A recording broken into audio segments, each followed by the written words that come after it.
দেখেছি, বুঝি না যে এইরকম পানি মানুষ এরকম সাফার করে। এখানে যে এইরকম পানি হয় এটা আমার বোধগম্য ছিল না। যদি আমাকে এই পানি হওয়া যাওয়া অবস্থা আমি যদি জানতাম যে এইরকম পানি হয়, তাহলে আমাকে ফ্রিতে ব্লাড দিলে আমি নিতাম। ক্ষোভে ফেটে পড়া এই নারী রাজধানীর কাঁঠাল বাগানের বাসিন্দা। ৩ বছর আগে ফ্রি স্কুল স্ট্রিটে ফ্ল্যাট কেনাই যেন কাল হয়েছে তার। প্রতি বছর বর্ষা মৌসুমে পুরো পরিবার হয়ে পড়েন এক প্রকার গৃহবন্দী।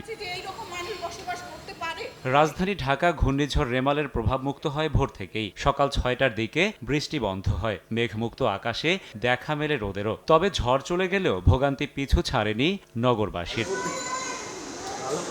রাতে জমে থাকা বৃষ্টির পানি আটকে থাকে দুপুর পর্যন্ত। কোথাও হাঁটু পরিমাণ, আবার কোথাও কোমর পরিমাণ পানি ভেঙে কাজে নামে নগরবাসী। বৃষ্টি আর ড্রেনের পানি মিলেমিশে সব একাকার। কোথায় রাস্তা, কোথায় নালা, বোঝার উপায় নেই কোনো। রাজধানীর অনেক এলাকায় বাসিন্দাদের পড়তে হয় এমন তিক্ত অভিজ্ঞতার মুখে। গরম গরম রুটি, সাথে সুজির হালুয়া, দুর্দান্ত জুটি, তীর আটা ময়দার সুজি, কারণ তীর ছাড়া আমার চলেই না। গত ১০-১৫ বছর ধরে দেখে আসছি, ১৫ মিনিট বৃষ্টি হলেই এক হাঁটু পানি জমে যায়। এটা ঢাকার শহর, আমাদের রাজব শহর ঢাকা। আমার ঘরের মধ্যে এক কোমর পানি, ফ্রিজ, খাট ডুবে গেছে।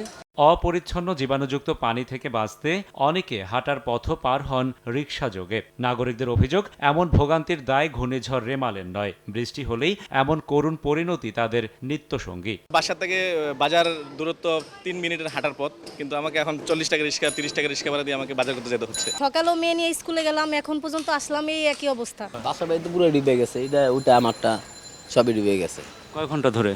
এই কালকে সন্ধ্যার থেকেই। পানির কষ্টের জন্য কামাই রুজি করতে পারি না, ঘর থেকে বের হওয়া যাচ্ছে না, করতে বেরোতে পারি না।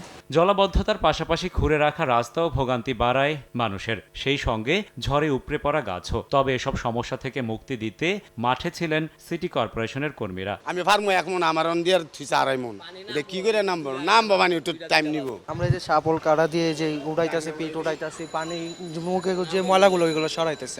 পানি যাওয়ার ব্যবস্থা নাই বিদায় তো এই সমস্যাটা। গত 24 ঘন্টায় ঢাকায় 224 মিলিমিটার বৃষ্টিপাত রেকর্ড করা হয়েছে জানিয়ে আবহাওয়া অফিস বলছে, দুর্বল রেমালের পরবর্তী গন্তব্য আসাম। ঘূর্ণিঝড় এখন যদিও নাই, সে একটি নিম্নচাপে পরিণত হয়ে গেছে এবং আস্তে আস্তে দুর্বল হয়ে যাবে। মৌসুমি বায়ুর কারণে সামনের দিনে বৃষ্টিপাত বাড়বে বলেও জানায় আবহাওয়া অফিস। শুধু সড়ক কিংবা অলিগলি নয়, রাজধানীতে সামান্য একটু বৃষ্টিতে অনেক বাসাবাড়িতে এমন হাঁটু পানি জমে যায়। বছরের পর বছর ধরে চলা এই অপরিকল্পিত নগরায়নের দায় যেমন সিটি কর্পোরেশনের রাজুকের, তেমনি এর দায় এড়াতে পারেন না স্থানীয় বাসিন্দা কিংবা বাড়িওয়ালারাও। সুতরাং একে অপরকে দোষারোপ না করে এই সমস্যার টেকসই সমাধানের দিকে মনোযোগ দেওয়া উচিত সবার আগে। রাশেদ বাপ্পি, সময় সংবাদ, ঢাকা।